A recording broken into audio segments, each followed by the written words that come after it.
Assalamualaikum warahmatullahi wabarakatuh. Perkenalkan, nama saya Muhammad Romza Bahroisi, biasa dipanggil Romza. Saya merupakan mahasiswa Universitas Nahdlatul Ulama Blitar yang mengambil program studi ilmu Al-Quran dan tafsir. Di sini saya membuat video sebagai tugas dari mata kuliah Balaghatul Quran yang diampu oleh Ustadz Haji Muhammad Fuad Ainul Yakin LCMA.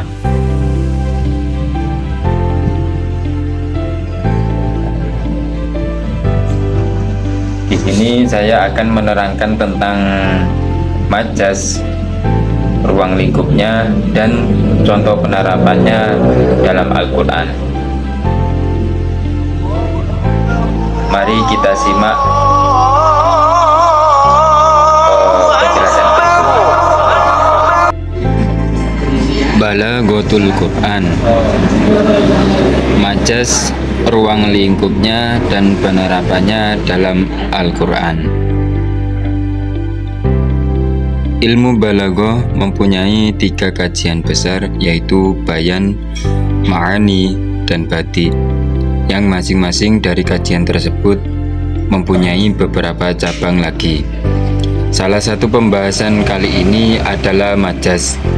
Majas merupakan cabang dari ilmu bayan, dan cara penggunaan katanya atau ungkapannya tidak sesuai dengan makna asalnya, tetapi memiliki makna lain karena adanya hubungan tertentu yang disertai dengan qarinah atau indikasi yang menghalangi pemaknaan secara hakiki. Penggunaan majas menjadi salah satu bukti keindahan bahasa Arab karena mampu menghadirkan makna yang lebih luas, mendalam, dan penuh nuansa dibandingkan dengan makna literal semata.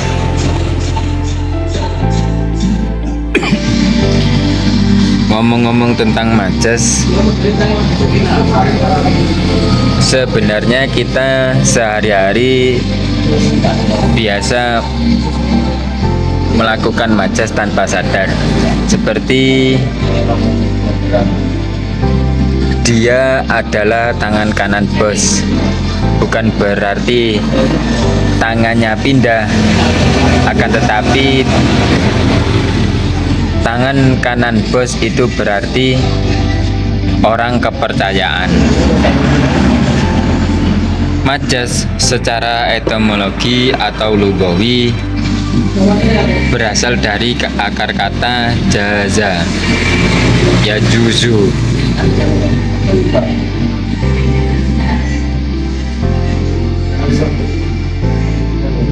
yang berarti melewati. Jaza itu asluhu jawaza ala wazni fa'ala, kulibatil wawu alifan litaharukia wan pitahima qablaha wasoro jaza. Jaza mengikuti wazan fa'ala karena huruf wawu berharokat, dan sebelumnya ada huruf berharokat fathah, maka wawu diganti menjadi alif sehingga menjadi jaza. Sementara secara istilah, para ulama balaghah mendefinisikan majas sebagai berikut. Dari Imam Al-Jurjani dalam kitab At-Ta'rifat mendefinisikan majas sebagai al-lafdu musta'malu fi ghairi ma wudi'alahu li'alaqatin ma'a qarinatin mani'atin min iradatil makna asli. Artinya, lafadz yang digunakan untuk selain makna yang semula ditetapkan untuknya disertai adanya alaqah atau hubungan dan qorina atau indikator yang menghalangi dipahaminya makna asal. Sementara itu, Imam As-Sakkaki dalam Miftahul Ulum mendefinisikan majaz sebagai kata yang berpindah dari makna hakikat atau makna asli kepada makna lain karena adanya hubungan tertentu antara kedua makna tersebut serta adanya tanda atau qorina yang menunjukkan bahwa yang dimaksud bukan makna aslinya.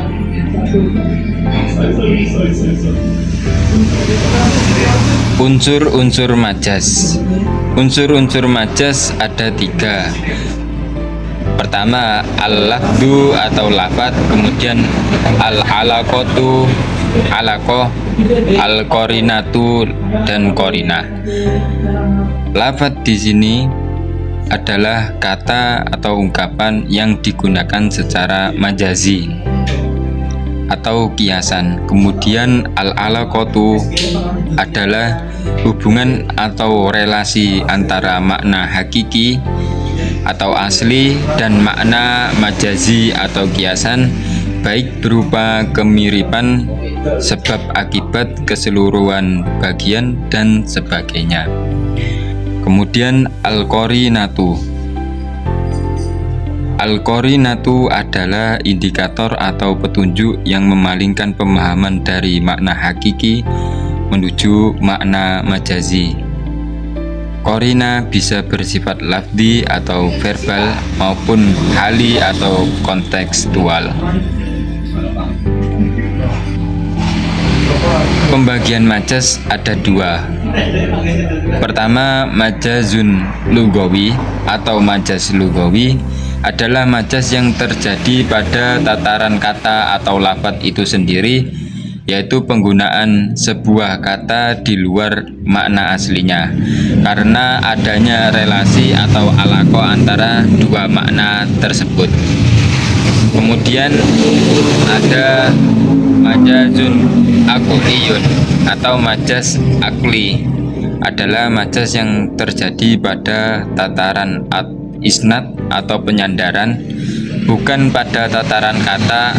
Artinya, suatu perbuatan atau sifat yang sebenarnya terjadi karena satu sebab atau pihak yang disandarkan kepada pihak lain karena adanya hubungan tertentu. Majaz lugawi itu dibagi menjadi 2. Ada isti'arah, ada mursal. Isti'arah adalah salah satu jenis majaz lugawi di mana alaqah atau hubungan antara makna hakiki dan makna majazi adalah musyabahah atau kemiripan. Kemudian mursal atau majaz mursal adalah jenis majaz lugawi di mana alaqah atau hubungan antara makna hakiki dan makna majazi bukan berupa musyabahah atau kemiripan, melainkan hubungan lain atau ghairu musyabahah. Kata mursal artinya bebas atau dilepaskan karena hubungannya tidak terikat pada persamaan sifat. Isti'arah itu dibagi menjadi 2. Ada isti'arah tasrihiyah, ada isti'arah ma'niyah. Isti'arah tasrihiyah adalah isti'arah yang disebutkan musyabah bihnya atau pembandingnya, sedangkan musyabah yang dibandingkan dihapus. Artinya nama pembanding digunakan secara langsung untuk menyebut sesuatu yang memiliki kemiripan sifat dengannya. Kalau isti'arah ma'niyah adalah kebalikan dari tasrihiyah. Dalam ma'niyah yang disebutkan secara eksplisit adalah musabah yang diumpamakan, sedangkan musabah bihnya atau pembandingnya disembunyikan. Namun salah satu sifat atau ciri khas musabah bih tetap dimunculkan sebagai petunjuk atau korina.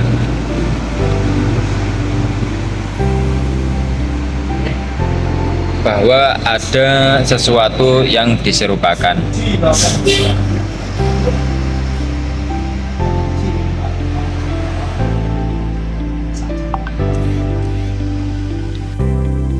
Contoh isti'arah tasriyah dalam Al-Quran, Quran surat Ibrahim ayat 1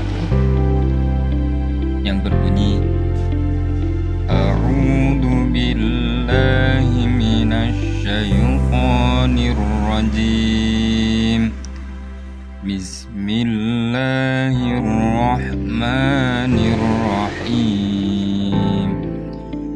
Kitabun anzalnahu ilaika litukhrijan nasa minadh dhulumati ilan nur. Yang artinya, ini adalah kitab yang kami turunkan kepadamu agar kamu mengeluarkan manusia dari kegelapan kepada cahaya.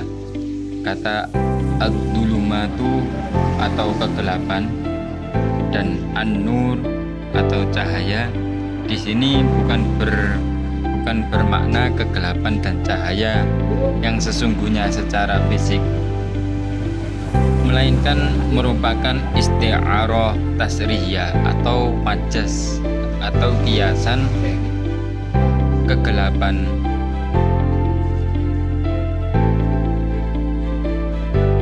Adalah atau ad-dhulumat itu adalah isti'arah untuk kekafiran, kesesatan dan kebodohan.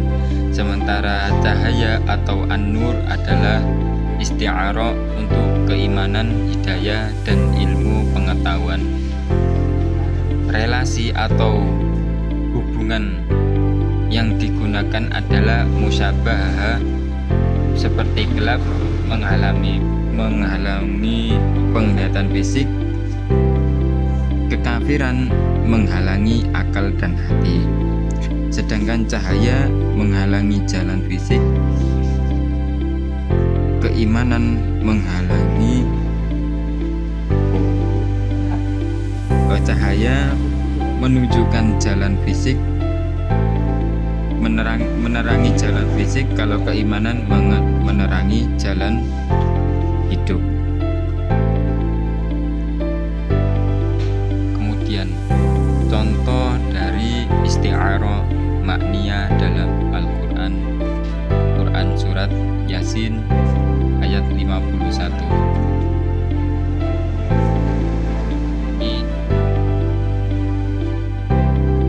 Wa nufikha fis suri fa idahum minal ajdasi ila rabbihim yansilun. Yang artinya, dan ditiuplah sangkakala, maka seketika itu mereka keluar dari kuburnya atau menuju kepada Tuhan mereka. Kata yansilun, mereka berlari cepat keluar, di sini sebenarnya digunakan untuk menggambarkan manusia yang keluar dari kubur. Namun kata ini aslinya digunakan untuk gerakan lari cepat seperti serigala. Ini adalah isti'arah makniyah, manusia diumpamakan seperti serigala yang berlari kencang, dan musyabah bihnya serigala disembunyikan, namun ciri khasnya berlari cepat dimunculkan.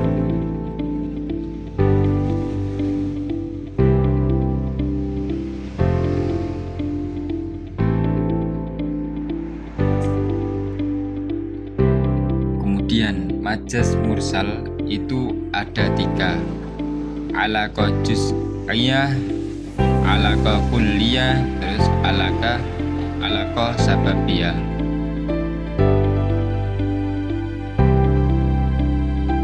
Alaqah juz'iyah atau hubungan bagian untuk keseluruhan.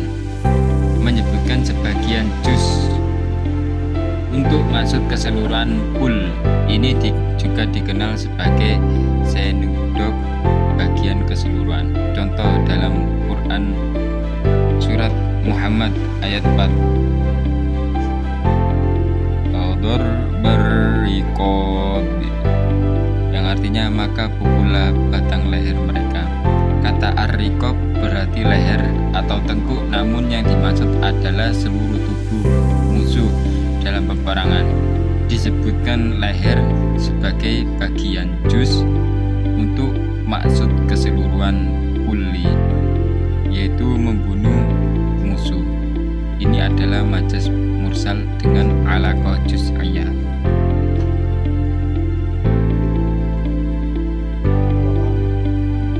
Walaupun disebutkan pukullah batang leher ini untuk sebagian, tapi maknanya untuk kulli atau keseluruhan.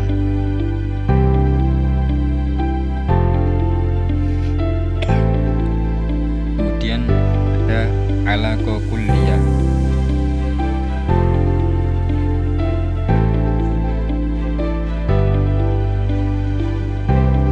Alaqah kulliyah hubungan keseluruhan untuk bagian, kebalikan dari juz'iyah.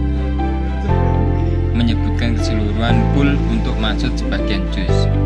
Contoh Quran: alladzina qala lahumun nasu innan nasa qad jama'u lakum. Itu orang-orang yang ketika ada orang-orang yang mengatakan kepada mereka, sesungguhnya orang-orang Quraisy telah mengumpulkan pasukan untuk menyerang kamu. Kata an-nas atau manusia di sini tidak berarti semua manusia di muka bumi, melainkan hanya menuju kepada satu orang tertentu, yaitu Nu'aim bin Mas'ud al-Asja'i yang menyampaikan kabar tersebut. Ini adalah majaz mursal dengan alaqah kulliyah. Lafaz semua orang digunakan untuk makna satu orang.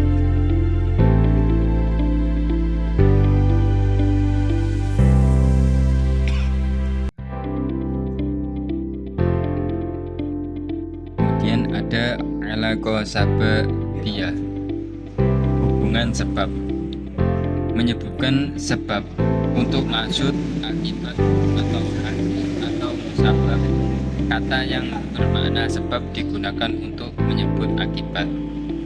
Quran surat An-Nisa ayat 9. Wal yakhshal ladina law taraku min khalfihim dzurriyyatan di'aban khafu alaihim. Artinya, dan hendaklah takut kepada Allah orang-orang yang seandainya meninggalkan di belakang mereka anak-anak yang lemah. Kata dzurriyyatan berarti keturunan atau cucu.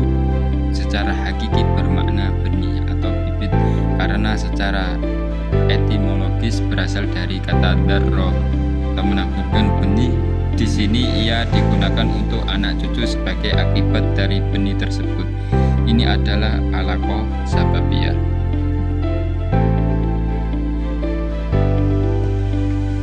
Kesimpulan, majaz dalam balaghatul Quran adalah cara Al-Quran menyampaikan makna dengan gaya tidak langsung, bukan sekedar kata literal atau makna hakiki, akan tetapi penuh isyarat, rasa, dan kedalaman. Ia bekerja lewat 3 kunci. Kata yang dipakai itu disebut lafadz, hubungan makna atau alaqah, dan petunjuk yang mengarahkan makna atau qarinah. Sekian dari saya. Bila ada kurangnya dan penyampaian yang kurang, mohon maaf yang sebesar-besarnya. Wa taufiq ila Wassalamualaikum warahmatullahi wabarakatuh.